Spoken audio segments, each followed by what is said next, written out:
أعوذ بالله السميع العليم من الشيطان الرجيم من همزه ونفخه ونفخه. بسم الله الرحمن الرحيم. ألف لام ميم. أحسب الناس أن يتركوا أن يقولوا آمنا وهم لا يفتنون ولقد فتنا الذين من قبلهم فليعلمن الله الذين صدقوا وَلَيَعْلَمَنَّ الْكَاذِبِينَ.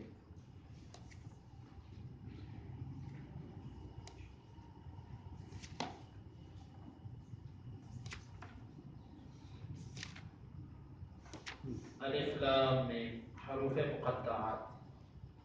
احسب حمزہ کا مطلب کیا؟ حسب گمان کرتے ہیں، الناس لوگ، اب کہ یترکو وہ چھوڑ دیے جائیں، ان کے یقولو وہ کہتے ہیں، آمنا ہم ایمان لائے، وہ اس حال میں کہ وہ لا یفتنون نہیں آزمائے جائیں گے، وَلَقَدْ البتہ تحقیق، فتنا ہم نے آزمایا، الذین ان لوگوں کو، من سے قبلہم ان سے پہلے، فَلَيَعْلَمَنَّ البتہ ضرور جان لے گا اللہ الذین ان لوگوں کو صدقوا جنہوں نے سچ کر دکھایا، وَلَيَعْلَمَنَّ البتہ ضرور جان لیں گے الکاذبین جھوٹ، وہ ضرور جان لے گا الکاذبین جھوٹ بولنے والوں کو۔ الف لام میم حروف مقطعات. احسب الناس ان یترکوا کیا لوگ یہ سمجھتے ہیں کہ وہ چھوڑ دیے جائیں گے، ان یقولوا آمنا وهم لا یفتنون کہ انہوں نے یہ کہا کہ ہم ایمان لائے اور وہ آزمائے نہیں جائیں گے، وَلَقَدْ فَتَنَّا الَّذِينَ مِن قَبْلِهِمْ البتہ یقیناً ہم نے آزمایا ان لوگوں کو جو ان سے پہلے تھے، فَلَيَعْلَمَنَّ اللَّهُ الَّذِينَ صَدَقُوا وَلَيَعْلَمَنَّ الْكَاذِبِينَ البتہ ضرور جان لیں گے وہ لوگ جنہوں نے سچ کر دکھایا، اور ضرور وہ جان لے گا ان لوگوں کو، اللہ تعالیٰ ضرور جان لے گا ان لوگوں کو جنہوں نے سچ کر دکھایا، اور ضرور وہ جان لے گا جھوٹ بولنے والوں کو۔ عنکبوت اس کا معنی ہے مکڑی، وہ مکڑی جو جالا بناتی ہے اس کو عنکبوت کہتے ہیں۔ اس صورت کے اندر خاص اللہ رب العزت نے اس کی مثال دے کر عقیدہ توحید کو سمجھایا ہے، اسی مناسبت سے اس کا نام عنکبوت رکھا گیا۔ یہ صورت مکی ہے، اس کی ابتدا الف لام میم حروف مقطعات سے ہوتی ہے۔ حروف مقطعات اس کا مطلب ہوتا ہے کاٹ کاٹ کے پڑھے جانے والے حرف، الف لام میم کاٹ کاٹ کے پڑھا جاتا ہے، اسی لیے اس کو کہتے ہیں مقطعات۔ اس کا معنی اللہ رب العزت ہی جانتے ہیں، کسی کو اس کے معنی کا نہیں ہے۔ احسب الناس ان یترکوا ان یقولوا آمنا وهم لا یفتنون لوگ یہ سمجھتے ہیں کہ وہ اتنا کہنے سے ہی چھوڑ دیے جائیں گے کہ ہم مومن ہو گئے اور وہ آزمائے نہیں جائیں گے۔ اس آیت کے اندر اللہ رب العزت نے ایمان کے ساتھ آنے والی آزمائشوں اور تکلیفوں کا ذکر فرمایا۔ در حقیقت یہ سورت مکی ہے، مکے کے اندر جب نئے مسلمان ہوتے تھے تو وہ یہ سمجھتے تھے کہ شاید جب ہم نے جیسے ہی کلمہ پڑھا، جیسے ہی لا الہ الا اللہ کا اقرار کیا تو اللہ تعالیٰ کی فوری مدد ہمارے اوپر آ جائے گی اور کوئی دنیا کی طاقت ہمیں ضرر نہیں پہنچا سکے گی اور ہم اللہ تعالیٰ کے حفظ و امان میں چلے جائیں گے۔ یہ وہ سمجھتے تھے۔ اللہ رب العزت نے فرمایا کہ نہیں، تم یہ سمجھتے ہو کہ صرف ایمان کا کلمہ کہنے سے تم دنیا کے فتنوں سے محفوظ ہو جاؤ گے، بلکہ ایسے نہیں ہے، بلکہ آزمائشیں جو ہیں یہ ایمان کے ساتھ ہیں۔ جیسے ہی کوئی بندہ ایمان لاتا ہے تو اس پر اللہ تعالیٰ کی طرف سے آزمائشیں شروع ہو جاتی ہیں۔ اکثر لوگ اس بات کو سمجھ نہیں سکتے، وہ یہ سمجھتے ہیں بیچارے شاید کہ یہ آزمائشیں اللہ تعالیٰ کی کوئی ناراضگی کا باعث ہے۔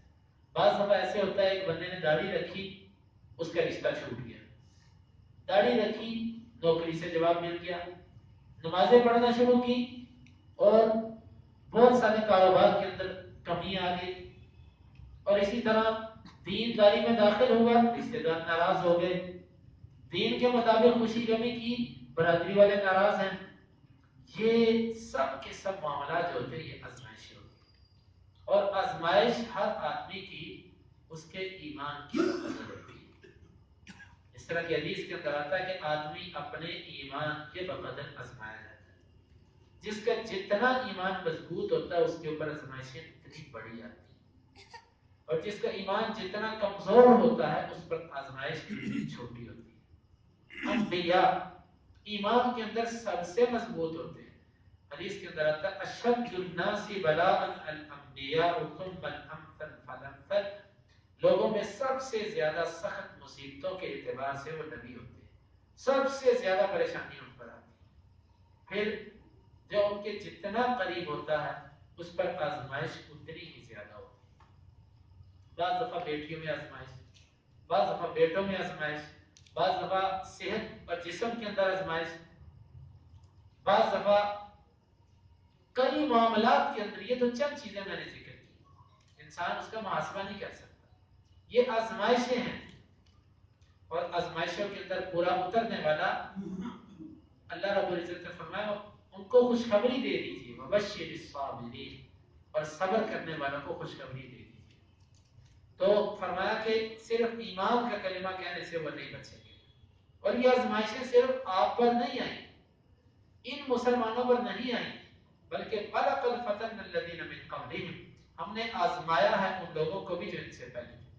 حدیث کے اندر آتا ہے کہ نبی صلی اللہ علیہ وسلم اپنی چادر کو تکیہ بنائے ہوئے حرم بیت اللہ کے قریب لیٹے ہوئے تھے، خباب بن ارت رضی اللہ عنہ تشریف لائے تو کہنے لگے اے اللہ کے رسول صلی اللہ علیہ وسلم الا تستنصروا لنا الا تدعوا لنا او کما قال، اللہ کے رسول صلی اللہ علیہ وسلم آپ اللہ سے ہمارے لیے مدد کیوں نہیں مانگتے، ہمارے لیے اللہ تعالیٰ سے دعائیں کیوں نہیں کرتے؟ مطلب یہ مشرکین ہمیں مارتے ہیں، ہمیں تکلیفیں دیتے ہیں، ہمیں اذیت، آپ اللہ سے دعا کرو اللہ تعالیٰ ان کو پکڑ دے، ان کو بند کر دے۔ نبی صلی اللہ علیہ وسلم بیٹھے ہوئے تھے، آپ اٹھ رہے، آپ صلی اللہ علیہ وسلم کو غصہ آیا اس بات میں، آپ نے فرمایا کہ تم یہ بات کرتے ہو کہ تمہارے سے پہلے جو امتیں تھیں نا ان کے اندر ایک آدمی کو پکڑ کے گڑا زمین میں کھودا جاتا اور اس میں اس کو دبا دیا جاتا، اور پھر یہ چیز اس کو اس کے دین سے پھرنے سے دین سے پھیر نہیں سکتی تھی، اتنی بڑی مصیبت تھی۔ آپ نے فرمایا پھر یہ ہوتا تھا کہ آرا لا کر ان کے سر پہ رکھا جاتا اور آرے کے ساتھ ایسے جیسے لکڑی کاٹی جاتی ہے ایسے کاٹ کے جسم کے دو حصے کر دیے۔ یہ اللہ کے نبی صلی اللہ علیہ وسلم کی باتیں ہیں، کوئی کہانیاں نہیں ہیں، لیکن یہ آزمائش بھی اس کو دین پر عمل کرنے سے روک نہیں سکتی تھی، اتنا مضبوط ایمان تھا۔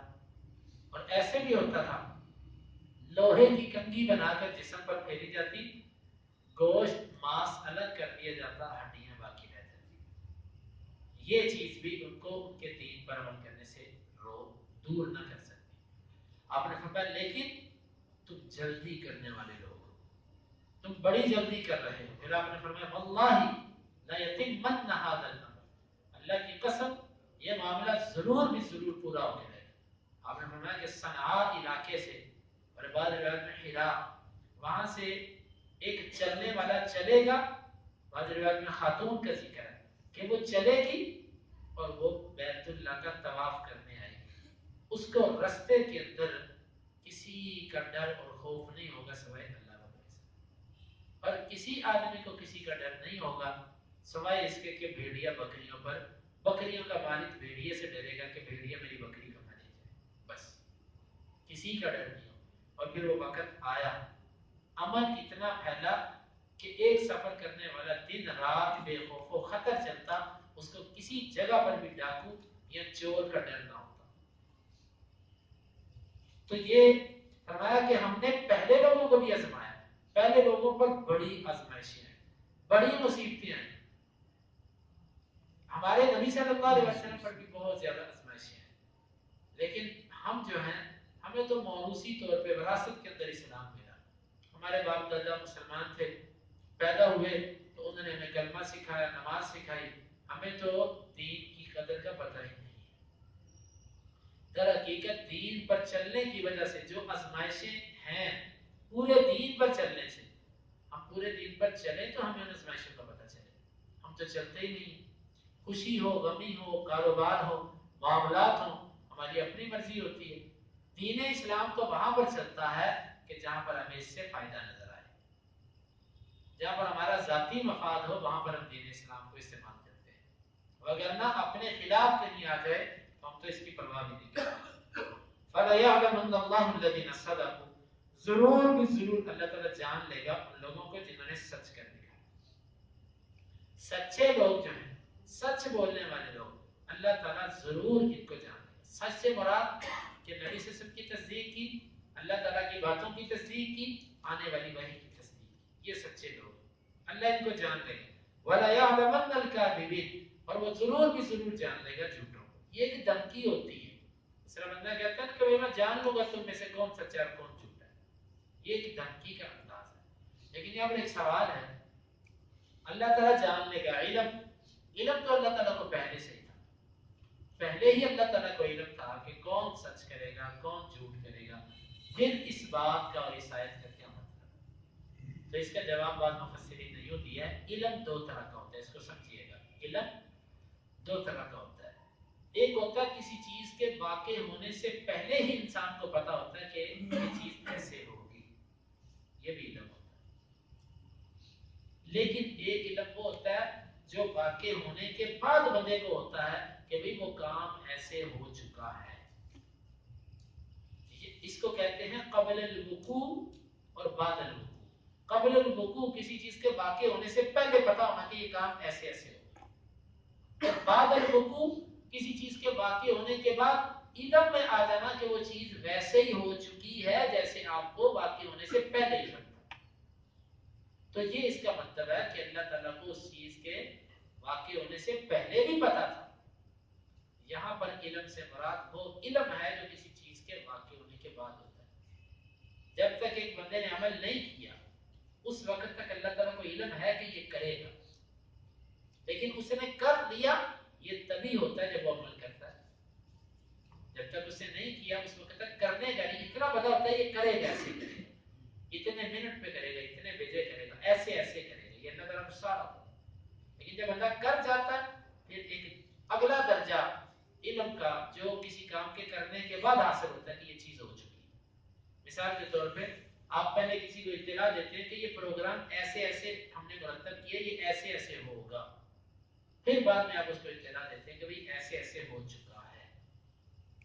یہ مطلب ہے کہ اللہ تعالیٰ کو پہلے بھی علم تھا.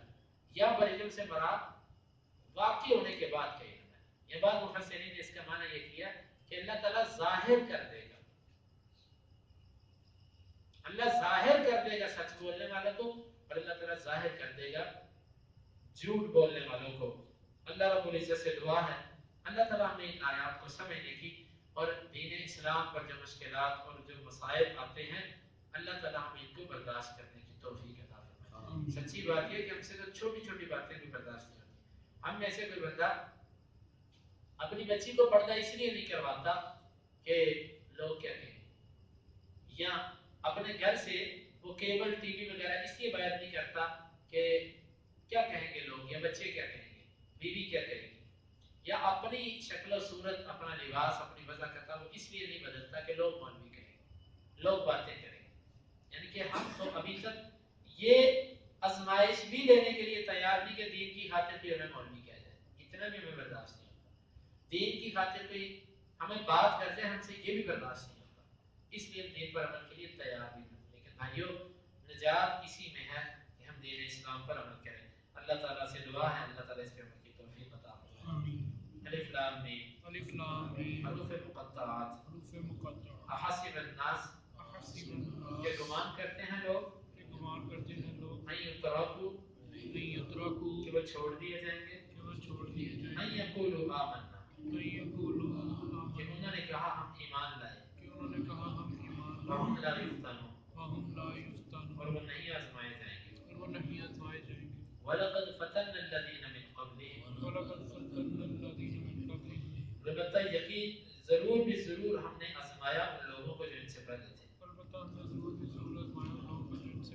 فلا يعلمن الله الذين صدقوا فَلَيَعْلَمَنَّ اللَّهُ الَّذِينَ صَدَقُوا البتہ ضرور بھی ضرور جاننے کے وہ لوگ جنہوں نے سچ کر دکھایا البتہ ضرور بھی ضرور جان لگے وہ لوگ جنہوں نے سچ کر دکھایا ولا يعلمن الكاذبين وَلَيَعْلَمَنَّ الْكَاذِبِينَ اور ضرور بھی ضرور جان لے گا وہ اللہ تعالیٰ جھوٹوں کو اور ضرور بھی ضرور جان لے گا وہ اللہ تعالیٰ جھوٹوں کو اللهم انفعنا بما علمتنا وعلمنا ما ينفعنا وزدنا علما اللهم اقسم لنا من خشيتك ما يحول بيننا وبين معاصيك ومن طاعتك ما تبلغنا به جنتك ومن اليقين ما تهون به علينا مصائب الدنيا متعنا اللهم بأسماعنا وأبصارنا وقوتنا أبدا ما أحييتنا واجعله الوارث منا واجعل ثارنا على من ظلمنا ولا تجعل مصيبتنا في ديننا ولا تجعل الدنيا أكبر همنا ولا مبلغ علمنا